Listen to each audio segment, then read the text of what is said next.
মাকে সবচেয়ে বেশি ভালোবাসতো ছোট ছেলে আমার। র্যাবের আরও অনেক সময় নিয়ে পুঙ্খানুপুঙ্খানুভাবে তদন্ত করা উচিত ছিল। কিন্তু আমার হওয়ার পর আমার ছেলে এখনও জেলখানা, এটা আমার কাছে খুব কষ্ট লাগতেছে।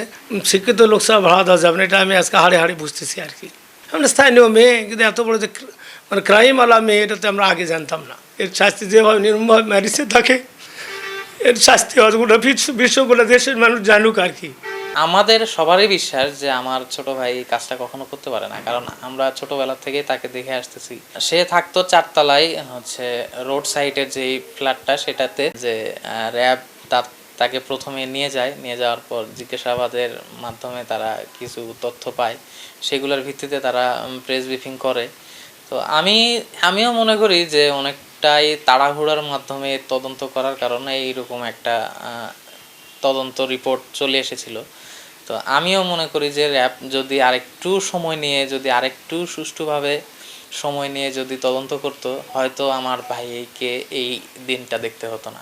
আমাদের সবারই বিশ্বাস যে আমার ছোট ভাই এই কাজটা কখনো করতে পারে না, কারণ আমরা ছোটবেলা থেকে তাকে দেখে আসতেছি। 4 তলার যে ভাড়াটিয়া, উনি একটু তার ব্যবহারটা অতটা স্বাভাবিক ছিল না। তো সেখান থেকে আমাকেও মা জানায় যে সে ভাড়া দেয় না এবং বাসাতে বের হয়ে যেতে বললেও যায় না। তো আমিও জানতাম যে এরকম একটা ঘটনা হয়েছে মার সাথে। তখন আমিও বলছিলাম যে তাকে বের করে দেন, সবাই মিলে, লাগলে অন্য কাউকে বলেও যদি বের করা লাগে বের করে দেওয়া হোক।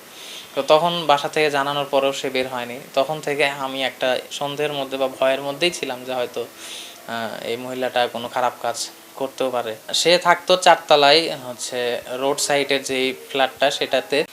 আমি সাদের বাবা মৌলানা মোহাম্মদ আজিজুর রহমান। হঠাৎ করে এই ঘটনায় আমি খুব বিব্রত হয়ে যাই। এখন এরপরে যেটা হয়ে গেছে, এখন 2 দল 2 রিপোর্ট করে আসছে।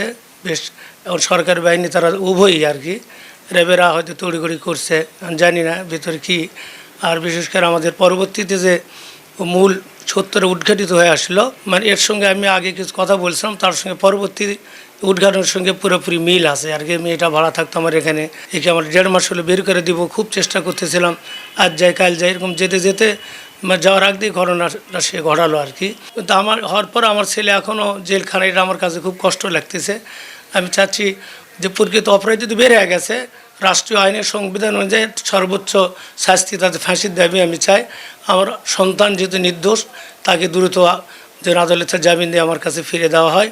এ খুব ভালো, মার সঙ্গে সবসময় গলা ধরে থাকতো, মাকে সবচেয়ে বেশি ভালোবাসতো ছোটো ছেলে আমার। যে আমি তাকে উত্তরসূরি, আমি তাকে আলিম বানাবো এই মনেকে তাকে আমি তার পিছনে শ্রম দিচ্ছি, সেইভাবে আগাচ্ছি। আশা করি সে ভালো আলিম হবে, এটা আমার চিন্তা চেতনা, দেশের জনগণের খেদমত করবে, এটাই আমার আশা ছিল। বা বাসায় তালাও লেখা দিয়েছিলাম, দাবি আপনি আর থাকেন, আপনি টাকা না দিলে আপনি চলে যান, টাকা লাগবে না। কিন্তু সে আজকাল বাসা দেখি, আমাকে ভাই 1 সপ্তাহ টাইম দেন, আমি একটু বাসা দেখতেছি যাচ্ছি, এই অবস্থা চলতেছিল। হতে তো এই ঘটনাটা ঘটলো আর কি। শিক্ষিত লোক ছাড়া ভাড়া দেওয়া যাবে না, এটা আমি আজকে হাড়ে হাড়ে বুঝতেছি আর কি। আমরা স্থানীয় মেয়ে, কিন্তু এত বড় যে ক্রাইম আলা মেয়ে, এটা তো আমরা আগে জানতাম না। খালি হয়ে গেল। আমি এর শাস্তি সর্বোচ্চ ফাঁসির দাবি চাই। এর শাস্তি যেভাবে নির্মমভাবে মারিছে থাকে, এর শাস্তি গোটা বিশ্বগুলো দেশের মানুষ জানুক আর কি। আমার মাঝে মাঝে মনে হয় যে এই যখনই আমি কালো বোরখা কাউকে পরা দেখি, মনে হয় যে এটাই আমার নানি, এরকমই মনে হয়। নানি না, এখন আমি চাচ্ছি যে আমার মামাকে যেন তাড়াতাড়ি ফেরত আমার বাসায় যেন নিয়ে আসা হয়।